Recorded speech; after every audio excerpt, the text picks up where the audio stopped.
Xin chào mọi người, hôm nay Dr. Việt sẽ giới thiệu đến mọi người sản phẩm xe lăn 4 bánh nhỏ Miki TV1. Mọi người cùng xem sản phẩm có gì nhé.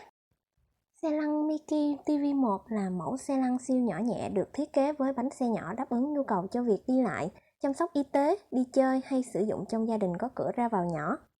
Thao tác đơn giản, dễ dàng mở ra hoặc xếp gọn. Hai bánh xe trước xoay 360 độ giúp người dùng di chuyển dễ dàng trong nhà. Có phanh đẩy ở phía sau giúp xe dừng lại khi cần thiết, đồng thời ở hai bên của bánh sau cũng được trang bị phanh nhằm giữ cố định khi lên xuống xe hoặc để giữ cho xe đứng yên.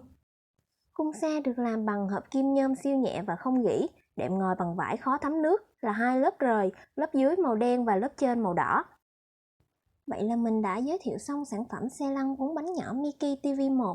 Mọi người có thắc mắc gì thì hãy liên hệ ngay số hotline phía trên để Dr. Việt có thể tư vấn cho mình nhé.